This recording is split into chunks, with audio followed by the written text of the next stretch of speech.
All members are present except for Harmson. We'll begin with the Pledge of Allegiance.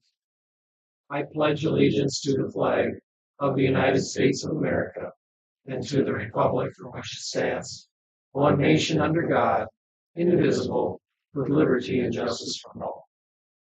We have a couple additions to the agenda. Number 5 will be the conditional use permit for the county. And then number 6 is pickup for the fire department. Are there any other additions? Not for me. Is there a motion to approve? So moved. Second. Second. All in favor say aye. Aye. Aye. Opposed, no. Motion carried. Move on to the minutes of our regular meeting of October 20th, 2025. Are there any additions, corrections, or questions regarding those minutes? Hearing none, those then stand approved as printed. We'll move on to the claims. There's the sheet there with the new ones.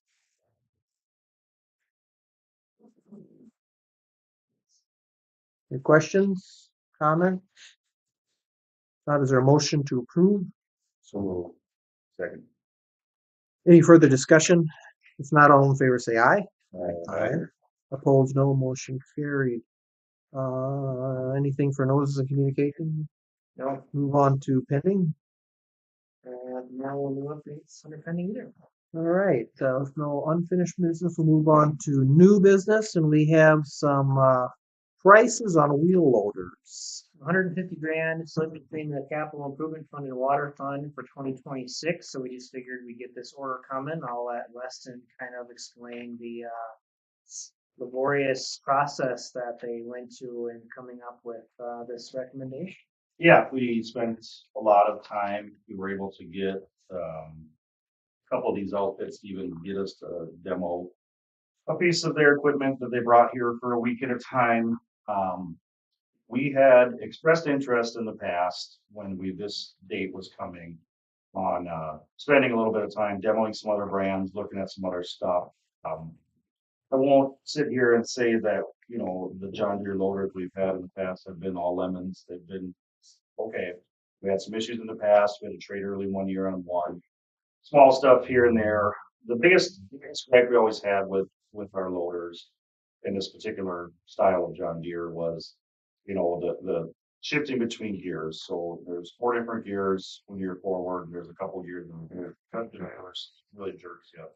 You're doing a lot of forward backing, see they get really rev hard and then finally go into gear, it just kind of snaps your ring a little bit. That's not a oh my god, we got to get rid of this thing right away. It's just a preference and something that was sticking out a little bit. So we, as I said, spent a lot of time, looked at a whole lot of different options. We demoed a cat, and we really didn't like it. Just the handling, some of the stuff. We love the interior. So a lot of people are like, well, you gotta go cat. You should go cat. And honestly, we didn't fall in love with it. Wasn't horrible. Mm-hmm. The John Deere seemed like it made quite a few good upgrades. Some things we didn't like that they kept the same. Some access to the service area when the orders and some don't love. And then we went up and did a day with the Komatsu, and we really liked it. We also went up to Mankato and demoed a Volvo. And the reason I even put Volvo in there, I didn't know much about him, was I spoke with, in my research, I wanted to talk to people who had run some heavy equipment. I spoke with other cities. And well, Brett Mickey was one of them. They traded in all their cats for Volvos. They absolutely love them. City of Worthington, that's all they run is Volvo. Marshall was a little bit of a mixed bag. They had some John Deere, they had some Case. But we did like the Volvo a lot. They seem to really have some stuff figured out with their loaders, and diving down some forums and stuff like that. You won't read, like, if you handle a Volvo, you might not go any other way. They have one big thing that we just really couldn't get over. For years, we have this joystick that controls everything, your bucket tip, and it has your forward and reverse neutral clicked on it, which, it's the flick of a button. You're going forward or going back. Well, Volvo didn't have that. Everybody else does. It's either, here like the old loaders were, kind of like a blinker. And there is a separate one that they say you can reach with your pinky. You have to, every time you get in it, you have to hit a button to use that one, which, whatever. But I mean, kind of the biggest hand power, but Mhm. some people maybe could. It wasn't that great. They actually swear by this 4-lever control limit. And they say if you use it, it's one lever's forward back, the other lever is up down, and then the other lever is on hydraulic function or something like that. You're still using the switches. We really couldn't get over that, to be honest with you. The Komatsu, which is a recommendation we made, has it all. I don't want to drag you guys too far in the weeds here, but visibility is a really, really big thing in that motor. And what John Deere and Cat have that we don't love is that where you're looking, you have your right hand side, left hand side, and they have a big metal frame Mhm. along their right hand side. They've got a beautiful big back camera, which is a new thing they all have, which is fun. And it's right in your way. And then they have this big, beautiful touchscreen with all your gauges and your functions, and you're doing this. We have to do that some on the one we have now, so you're kind of used to it. Where Komatsu and Volvo, they have it more like a car cache. All your gauges and stuff are here, and your backup camera's here, so your vision is it's all window. And a couple of the guys who operate it probably the most, really, really like that visibility factor. Um, Volvo and Cat don't come with the jig. We have a multi-purpose bucket, clam bucket, which we use all the time. We need a hydraulic function for it. We have forks for our man basket. We use forks and man baskets separately. Then we have our snow bucket. And it really wasn't, financially in the market to go get a whole bunch of new buckets. I mean, that multi-purpose clam bucket is $20,000 for well. So obviously John Deere would fit all of our attachments. Half Volvo can each for an extra dollar amount order it with the JRB coupler attachment. And then Komatsu that's what they have. It's JRB, there's no nothing, it just all of our attachments will fit right on there. So we want to try the Komatsu. Actually, years ago, the city did this. I want to say probably timeline wise, based on when we traded that one loader in early in 2016, around 2008, 2009. Someone brought them a Komatsu down, and Bill and Sal really liked it. And that was their choice, but it was a couple of the guys, I don't know if it was council members, I don't know if it was board members, just couldn't get past the name. Um, they're actually built in the United States.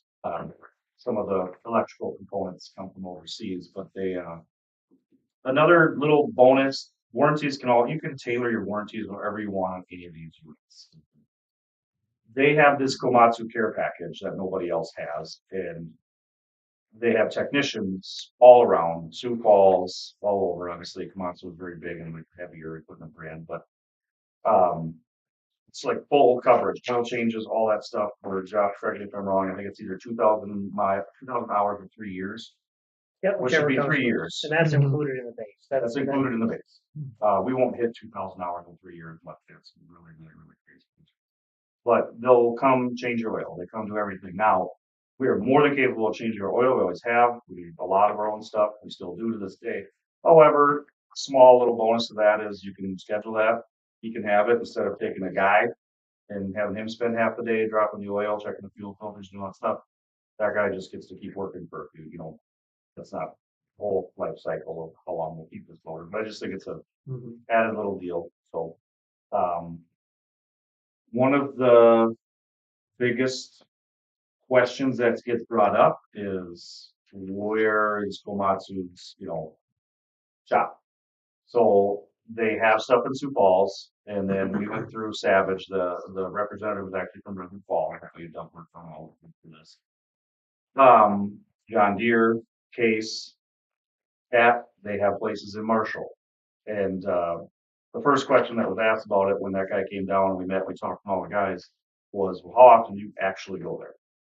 And it's basically zero. All your parts and stuff get shipped or dropped off by a technician. Occasionally, have we in the past had to go to Marshall or something else and thought, oh, we need this or this, stop by. I mean, it's probably been 2 or 3 times. But what we go to Marshall for is cutting edges for the mic. If they can't get a guy down quick enough to give them to us, we might run up there to get them.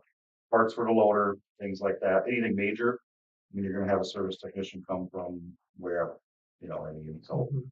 the closeness of the, dealerships, I don't know if there's a huge bonus there, maybe a little bit, but not enough I mean, like I said, I don't think that's a game changer. It wasn't for the crew, for us. So, we think will be well taken care of.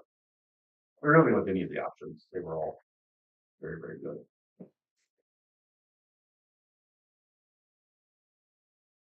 Price that I have in the final page there that I crossed off, is not crossed off, but added on the 3645.55 is the Power Crane Plus 5-year or 3,000-hour warranty,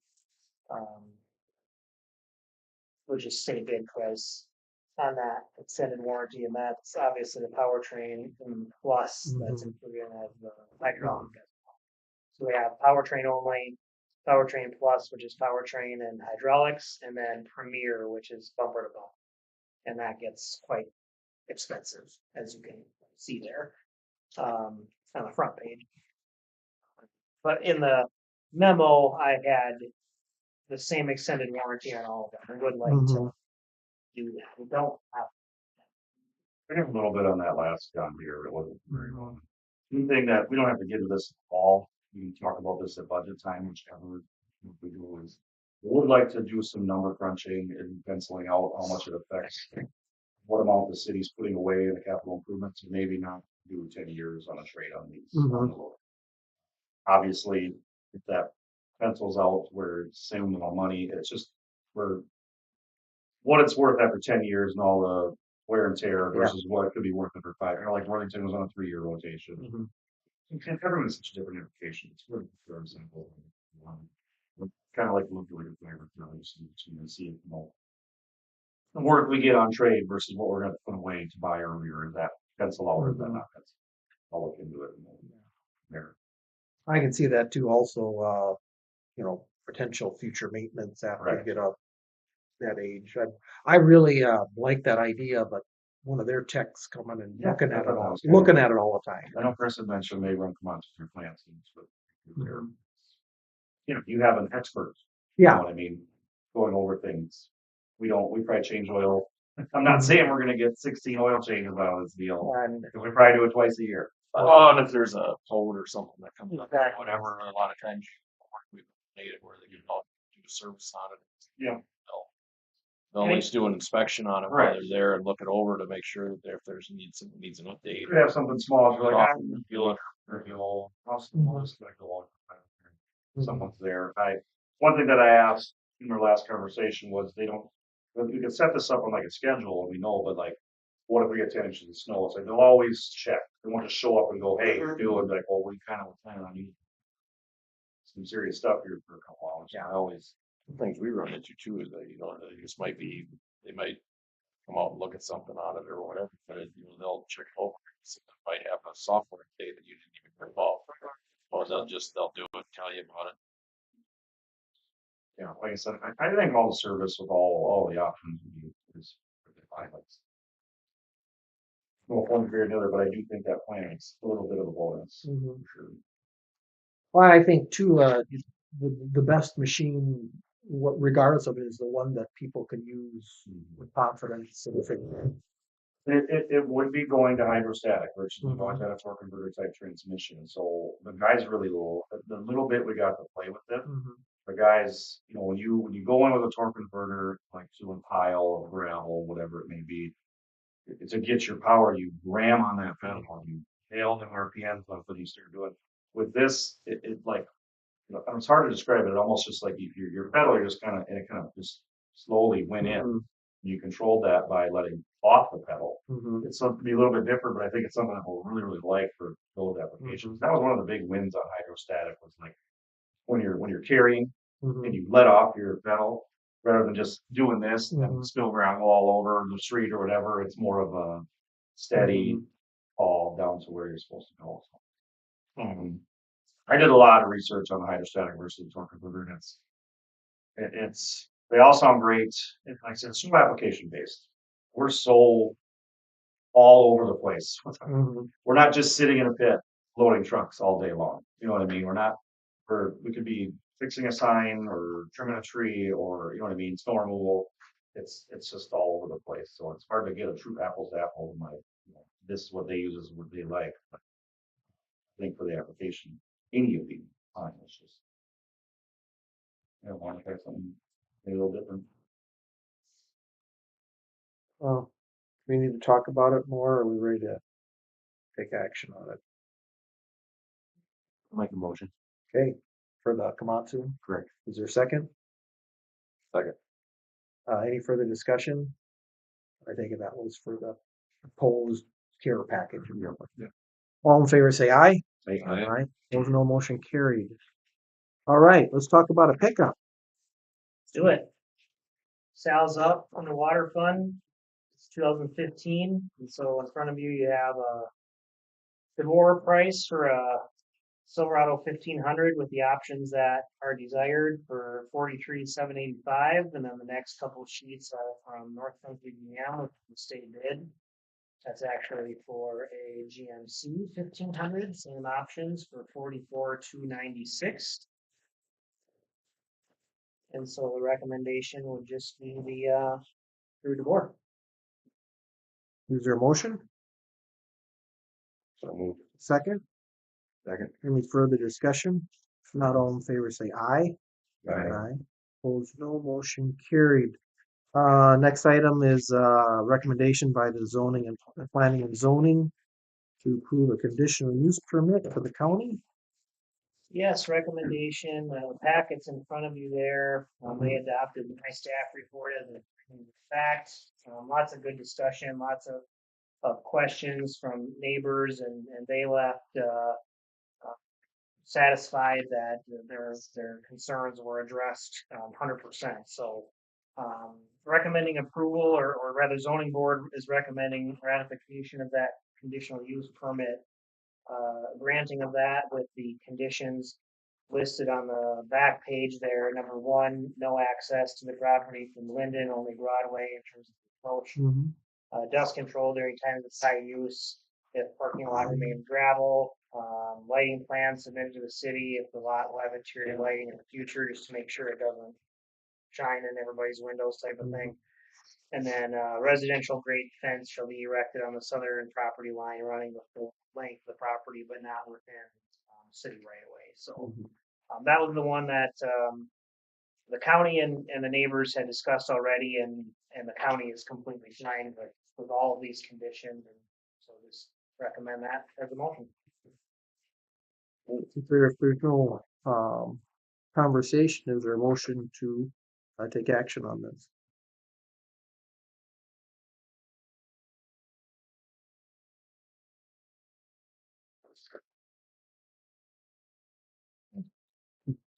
What's the hesitation for you? Well, you were still reading. Oh, yeah. Okay, is there a motion? So moved. Second? Second. Any further discussion? Not all in favor, say aye. Aye. I'll just had to make it extra dramatic tonight. Yeah. Things have been going, to vanilla, so. All right, then the last one we have are some quotes for a pickup for the fire department. $60,000 in the fire equipment fund budget for 2026. Same situation as the previous motions made. Just want to get these items on order and then checks written in 2026. So you see North Country GM. Difference here would be they're looking for a 3/4 ton. Final price for the Sierra is quoted through state bid, 49,534, and a 3/4 ton 2,500 Silverado quoted through the same options through DeVore at 49,465. Let Chris make any 49,560. Yeah. 49,560. I forgot the $95 DMV fee. Mm-hmm. Out there. I guess we're kind of up in the air on that. In an effort to keep both pickups the same, it would be nice to get the GMC through state bid. But we're also willing to keep it local as well. So I guess it's the desire of the council what they think. But my recommendation, I think, would be go with the GMC off state bid. Any thoughts by the council other than that? Not, is there a motion? So well, Second? This is for the The DMP, the recommendation. Yep. Okay. Any further discussion? Excited. If not, all in favor say aye. Aye. Opposed, no. Motion carried. I've got a couple more things there, unrelated. Okay. I just wanted to give you guys an update on the dehumidifier from the old fence so far. We had a decent sized fire on Saturday. When I left, it was 74% humidity in the building, and today when I just stopped out, it was 44. Yeah, cold rain all over, it's dry and ready, so just wanted to give you guys an update on that. And then we just got notification today that we received a $1,200 grant from life jackets for cold water rescue stuff. Coming up really Just had soon. a slightly more excited, hopeful, little flutter there that you were gonna say FEMA. Oh, it's that film. Oh, we're in the middle of trying. Not that I'm like, displeased with the films. You would have heard something from me. Yeah. I wasn't gonna just hold that one. Yeah. Just wanted to do that. I appreciate that update. Is there anything else? If not, with no further business, is there a motion to adjourn? So. A second. Second. All in favor say aye. Aye. Meeting adjourned 18:21.